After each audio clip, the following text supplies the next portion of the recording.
কংগ্ৰেছৰ বাবে বেয়া খবৰ বিজেপিৰ বাবে ভাল খবৰ কংগ্ৰেছৰ বাবে অত্যন্ত বেয়া খবৰ ৰাহুল গান্ধীৰ বাবে আটাইতকৈ দুখৰ খবৰ ভূপেন কুমাৰ বৰাৰ বাবে সন্মানৰ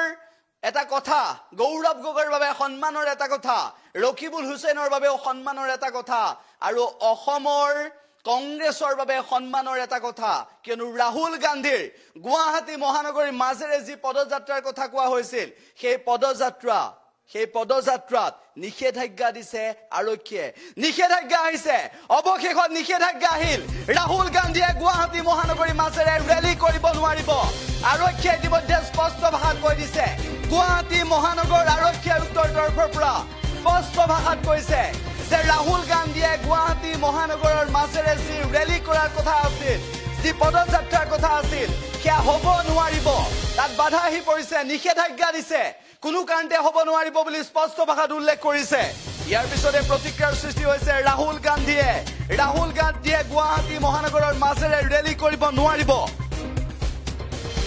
এই মুহূৰ্তত জনাইছো ৰেলী কৰিব নোৱাৰিব ইতিমধ্যে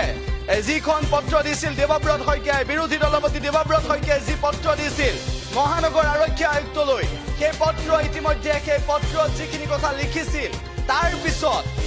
পিছত বাতিল কৰিছে নিষেধাজ্ঞা আনিছে আমি আপোনালোকক সবিশেষ জনাইছো যে নিষেধাজ্ঞা আনিছে যি অনুমতি বিচাৰিছিল সেই অনুমতি কোনো কাৰণতে দিয়া নহব বুলি স্পষ্ট ভাষাত কৈছে ৰাহুল গান্ধীৰ বাবে বেয়া খবৰ অসম কংগ্ৰেছৰ বাবে দুৰ্ভাগ্যজনক খবৰ বিৰোধী দলপতি দেৱব্ৰত শইকীয়াৰ বাবে সন্মানৰ কথা ভূপেন কুমাৰ বৰাৰ বাবে সন্মানৰ কথা গৌৰৱ গগৈৰ বাবে সন্মানৰ কথা আৰু অৱশেষত এইকেইগৰাকী কংগ্ৰেছৰ শীৰ্ষ নেতা থকা স্বত্তেও ৰাহুল গান্ধীয়ে গুৱাহাটীত পদযাত্ৰা কৰিব নোৱাৰিব আৰক্ষীয়ে সহযোগ নকৰে আৰক্ষীয়ে নিষেধাজ্ঞা দিছে আৰক্ষীয়ে মানি নলয় স্পষ্ট ভাষাত কৈছে ৰাহুল গান্ধীক লৈ যিটো সময়ত মুখ্যমন্ত্ৰী ডক্টৰ হিমন্ত বিশ্ব শৰ্মাই ইটোৰ পিছত সিটো বিস্ফোৰক মন্তব্য কৰিছিল গান্ধী পৰিয়ালক ভ্ৰষ্টাচাৰী আখ্যা দিছিল তাৰ পৰৱৰ্তী সময়ত দেখিবলৈ পোৱা গৈছে যে ৰাহুল গান্ধীৰ এই ভাৰত জোড়ো ন্যায় যাত্ৰাত বিপদ আহি পৰিছে গুৱাহাটীত আৰু গুৱাহাটী মহানগৰীত নিষেধাজ্ঞা দিছে আমি উল্লেখ কৰিছো যে ৰোড শ্ব'ৰ বাবে যি গুৱাহাটী মহানগৰীত অনুমতি বিচাৰিছিল বিৰোধী দলপতি দেৱব্ৰত শইকীয়াই এই অনুমতি পত্ৰখন আমি দেখুৱাইছো কেনেদৰে অনুমতি বিচাৰিছিল সেই অনুমতি বিচাৰি কেনেদৰে আবেদন কৰিছিল সেই আবেদন পত্ৰ দেখুৱাইছো আৰু লগে লগে ভাৰত জোড়ো এই ন্যায় যাত্ৰাক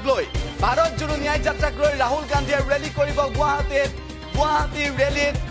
50,000 লোকৰ সমাগম ঘটিব বুলি আশা প্ৰকাশ কৰিছিল অসম প্ৰদেশ কংগ্ৰেছ কমিটিয়ে কিন্তু আটাইতকৈ দুৰ্ভাগ্যজনক বিষয় হৈছে যে বৰ্তমান সময়ত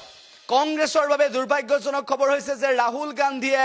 কোনো কাৰণতে ৰেলী কৰিব নোৱাৰিব গুৱাহাটীত কেনেদৰে ৰেলী কৰাৰ কথা আছিল সেয়াও আমি জনাব বিচাৰিছো যে এই সমগ্ৰ বিষয়টোক লৈ প্ৰতিক্ৰিয়াৰ সৃষ্টি হৈছে যে জয়ানগৰৰ পৰা গণেশগুৰি ফ্লাইঅভাৰ হৈ বেলতলা তিনিআলি হৈ মানৱেন্দ্ৰ শৰ্মা কমপ্লেক্সলৈ অহাৰ কথা আছিল আৰু একেটা সময়তে আমি আপোনালোকক জনাব বিচাৰিছো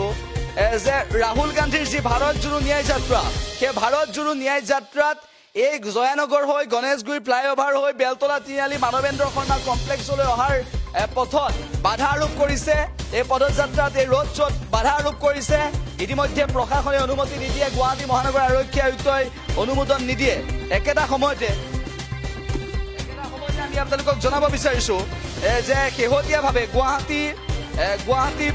শেহতীয়াভাৱে ৰাহুল গান্ধীৰ নেতৃত্বত যি ভাৰত জোড়ো ন্যায় যাত্ৰা আছে সেই ভাৰত জোড়ো ন্যায় যাত্ৰাত মৰিগাঁৱৰ পৰা আগবাঢ়িব আৰু মৰিগাঁৱৰ পৰা আগবঢ়াৰ পিছত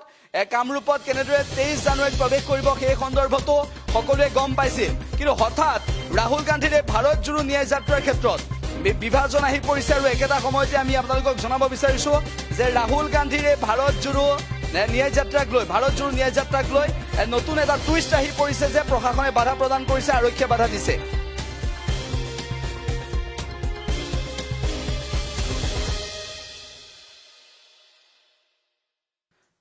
লগতে আমি উল্লেখ কৰিব বিচাৰিছো যে গুৱাহাটী প্ৰেছ ক্লাবত সংবাদমেল সম্বোধন কৰাৰ কথা আছিল আৰু সেই সংবাদমেলত গুৱাহাটী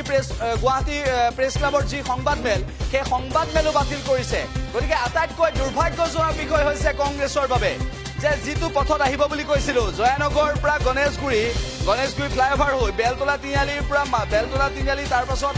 মানৱেন্দ্ৰ শৰ্মা কমপ্লেক্সলৈকে এই সমগ্ৰ বিষয়টোৰ ক্ষেত্ৰত এই সমগ্ৰ দিশ নিৰ্ণয়ৰ ক্ষেত্ৰত বা এই সমগ্ৰ পথটোৰ ক্ষেত্ৰত কেনেদৰে বাধ্যবাধকতা আনি পেলাইছে কেনেদৰে বাধ্যবাধকতা দিছে আৰু কেনেদৰে প্ৰশাসনে নিষেধাজ্ঞা প্ৰদান কৰিছে সেয়াও ইতিমধ্যে স্পষ্ট হৈ পৰিছে গতিকে ৰাহুল গান্ধীৰ পদযাত্ৰাত অথন্তৰ আহি পৰিছে ৰাহুল গান্ধীৰ পদযাত্ৰাত অথন্তৰ আহি পৰিছে প্ৰশাসনে বন্ধ কৰি দিছে নিষেধাজ্ঞা আনিছে মহানগৰ আৰক্ষীৰ তৰফৰ পৰা একেটা সময়তে দেৱব্ৰত শইকীয়াই যিখন পত্ৰ দিছিল ইতিমধ্যে নাকচ কৰিছে আৰু দেৱব্ৰত শইকীয়াৰ সেই পত্ৰ নাকচ কৰাৰ পিছত কংগ্ৰেছৰ ভিতৰ চৰাত প্ৰতিক্ৰিয়াৰ সৃষ্টি হৈছে ভূপেন কুমাৰ বৰাই কি প্ৰতিক্ৰিয়া দিব ৰকিবুল হুছেইনে কি ক'ব গৌৰৱ গগৈয়ে কি মন্তব্য কৰিব উল্লেখ্য যে হিমন্ত বিশ্ব শৰ্মাই ৰাহুল গান্ধীৰ অসম ভ্ৰমণৰ সময়ত ভাৰত জোড়ো ন্যায় যাত্ৰাক লৈ কেইবাটাও মন্তব্য কৰিছিল কেইবাটাও সমালোচনা কৰিছিল হিমন্ত বিশ্ব শৰ্মাৰ যি বক্তব্য সেই বক্তব্যৰ পিছত দেখিবলৈ পোৱা গৈছিল যে ৰাহুল গান্ধীৰ এই অসমত ভাৰত জোড়ো ন্যায় যাত্ৰাত মানুহ হৈছে নে নাই সেয়াও স্পষ্ট ভাষাত উল্লেখ কৰিছিল কিন্তু শেহতীয়াভাৱে যিকেইটা প্ৰসংগত উল্লেখ কৰা হৈছে যে গুৱাহাটী প্ৰেছ ক্লাবত সংবাদমেল সম্বোধনৰ কথা আছিল বুলি জানিব পৰা গৈছে আৰু সেই সংবাদমেলো বাতিল কৰিছে সেই সংবাদমেল হ'বলৈ নিদিয়ে একেটা সময়তে আমি উল্লেখ কৰিব বিচাৰিছো যে ৰাহুল গান্ধীৰ এই ভাৰত জোড়ো ন্যায় যাত্ৰাৰ ক্ষেত্ৰত প্ৰশাসনে গুৱাহাটী মহানগৰ আৰক্ষীয়ে কি ক'ব বিচাৰিছে সেয়াও আমি তন্নকৈ উল্লেখ কৰিব বিচাৰিছো আৰু একেটা সময়তে আমি আপোনালোকক জনাব বিচাৰিছো যে ৰাহুল গান্ধীৰ এই ভাৰত জোড়ো ন্যায় যাত্ৰাত হঠাৎ এনেদৰে আৰক্ষীয়ে নিষেধাজ্ঞা অনাৰ পিছত ৰাহুল গান্ধীয়ে কি কৰিব ৰাহুল গান্ধীয়ে কেনেধৰণৰ স্থিতি গ্ৰহণ কৰিব বা কংগ্ৰেছৰ তৰফৰ পৰা অসম প্ৰদেশ কংগ্ৰেছে এই প্ৰশাসনৰ নিষেধাজ্ঞা শুনিবনে নুশুনে সেয়াও ডাঙৰ বিষয় হিচাপে বিবেচিত হৈছে গতিকে অপেক্ষা কৰিব লাগিব 23 জানুৱাৰীলৈকে অপেক্ষা কৰিব লাগিব 23 জানুৱাৰীত ৰাহুল গান্ধীয়ে সঁচাই গুৱাহাটী মহানগৰীত প্ৰৱেশ কৰিবনে নকৰে আৰু প্ৰৱেশ কৰিলে পদযাত্ৰা কৰিবনে নকৰে ৰাহুল গান্ধীয়ে সেয়াও ডাঙৰ বিষয় গতিকে মাত্ৰ কেইটামান মুহূৰ্ত অপেক্ষা কৰিব লাগিব মাজত মাত্ৰ 3টা দিন অপেক্ষা কৰিব লাগিব তাৰ পাছতে স্পষ্ট